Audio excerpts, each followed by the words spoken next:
Blaziken has finally arrived on Aos Island and it's available for all the the normal people to be able to pick up. So let's go ahead and take it into the practice arena and see what this teriyaki chicken mod can do. I've played some games with it on my team and played a game literally, it's a very popular Pokemon, okay? It's hard to get.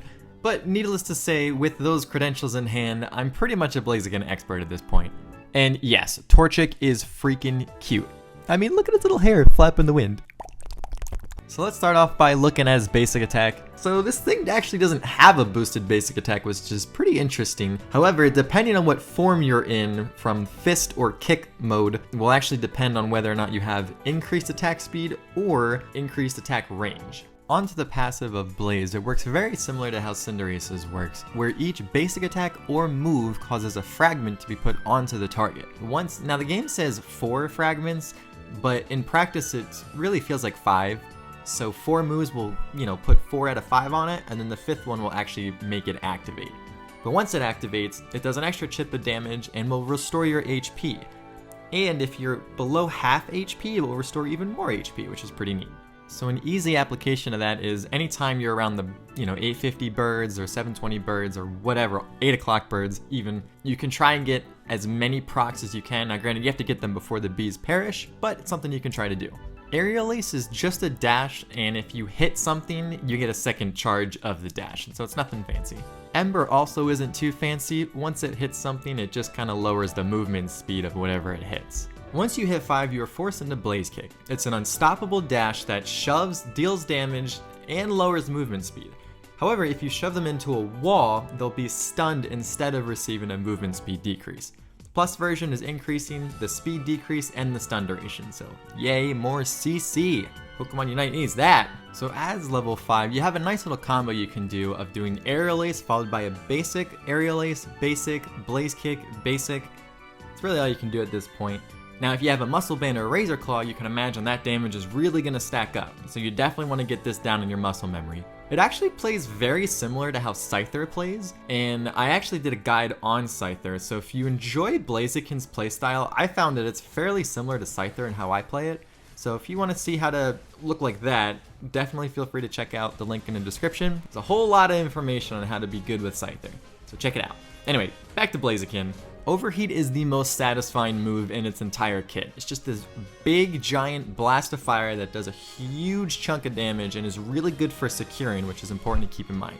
You are unstoppable, so you can definitely try to secure objectives with this. Since Blaziken is unstoppable for this, and it is its secure move, Slowbro players, you may want to keep in mind that you might have to target this thing during a Rayquaza fight. It's also important to remember that this move can be redirected with an eject button. Now, me personally, I'd like full heal better, but just keep in mind if you see an eject button, keep in mind that a Blaziken can try and outplay you with that. Fire Punch can be a little tricky just to get the hang of, especially because you can cancel the second dash if you auto attack too soon, so definitely practice it before you take it into a ranked game. But essentially, mid-dash, you can redirect what direction you go. So to get the most amount of damage, make sure that both punches go off before you cancel it, because I've animation canceled it so many times on accident. For Focus Miss, it doesn't do anything too fancy. It's just a projectile that after traveling a set distance will explode, or if it hits an opponent. The explosion AoE, however, does slow, so you have to keep that in mind if you're getting hit by it. Quick note on the Unite move. On its own, it doesn't do too much damage. That is how you're going to switch between either Flame Fist or Flame Kick. The cooldowns do run independent when you switch, so you don't have to worry about, them really ever being not on cooldown when you switch into the next form. And that's pretty much Blaziken's kit. They overall just want you to be a really sustaining brawler, so which right now, there's a lot of competition for that slot, but let's take a look at its combos. So get ready for Blaziken's bread and butter combo, because this one's kind of a doozy. So you want to try to catch them off guard with Overheat, follow up with a basic attack into Blaze Kick, basic attack, use your Unite move to switch to Fire Punch. However, before you Fire Punch, make sure you auto attack, then Fire Punch, make sure you hit both Fire Punches, then auto attack, Fire Punch again, make sure you hit both, then auto attack, then Focus Miss, and then auto attack. Which is insane, actually. It's a lot of button pressing. And you can, again, imagine if you have a Muscle Band or Razor Claw on top of this, you're doing a lot of damage. So that's the main combo you're going to be trying to do. He does have a different one where if you can hit someone into a wall, so you kind of have a wall bread and butter. The only main difference is, again, you're blaze kicking them into the wall, following up with overheat immediately. So you're just kind of missing out on really just kind of one basic attack. So that's really it for Blaziken's combos. It's just one very long drawn out one. Now you can definitely customize them, or you can start with Fire Punch and Focus Miss and then move into Overheat. But ideally, you're probably going to want to lead with that. So my first game with Blaziken was actually with him on my team. And just kind of understanding how the kit works, I figured that Umbreon would pair really well in terms of helping him succeed. So that's why I chose Umbreon to try and basically, again, Blaziken's going to be in their face the entire time. Umbreon loves being in the face of the enemy. So they just kind of are a perfect pair. Team fights with the Blaziken on my side, I noticed that I just tended to lead with some CC and the Blaziken would follow up with a bunch of damage, which would enable the Blaziken to then go ahead and get a bunch of kills and deal a lot of damage. Which is probably what you're going to have to do if you want to play Blaziken but don't get it. Help the Blaziken player out. Don't be stingy and just, quit.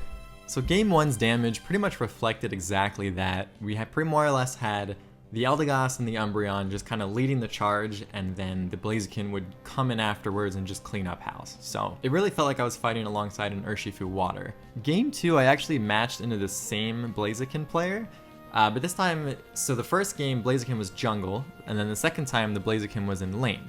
So I just kind of want to make a quick PSA to, if Blaziken is in lane, it's probably going to be stacking. Just help it out, help it stack, try to be the distraction, try to let it prioritize getting 7 before, you do, right? Because he's pretty much your carry in that lane, so just help him out. The only main team fight that really happened this game was there was a weird push into the tier 2 that we did, which I wasn't really all for it, but if you watch this chunk of damage that Overheat does, that's the power of it. It can just pretty much half HP a lot of the cast. And especially in the middle of a team fight, that's going to make a huge difference. And again, the damage numbers certainly reflected this. Most of the damage being dealt into the Umbreon as it runs in to stun, so that way Blaziken then can drop all the damage it needs to. When I finally got one game as Blaziken, it was interesting. So the opposing team had a lot of CC, and I had to lane against a Pikachu, which goes exactly how you would imagine laning against a Pikachu would go. It wasn't really great. I also thought that,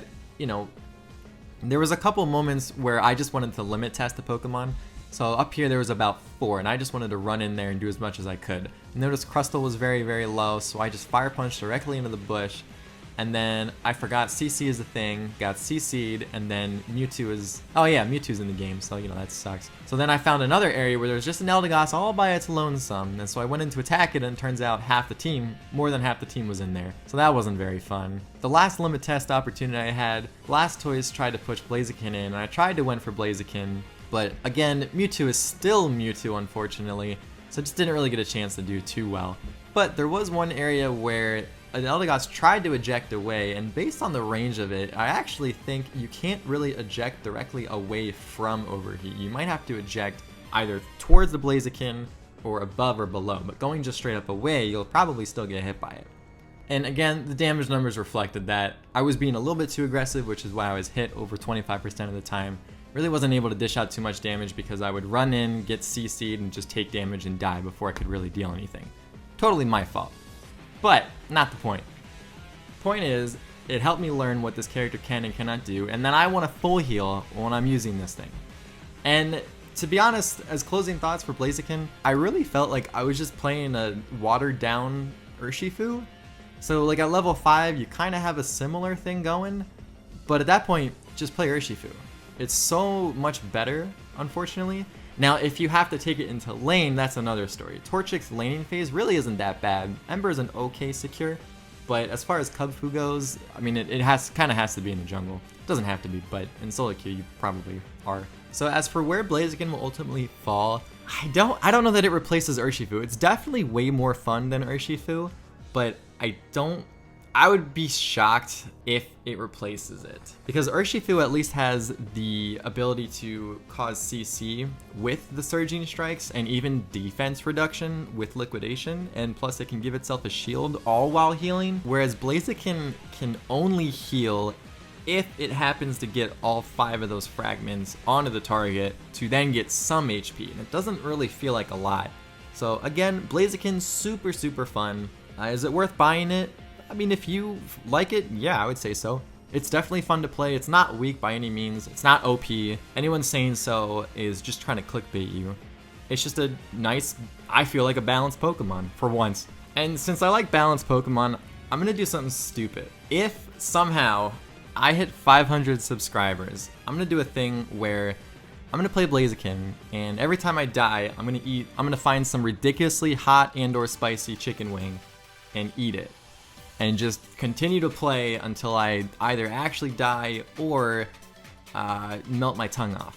I'm excited for it, so I hope you guys are too. So do me a favor, look forward to it. Well, until then, I'll see you next time.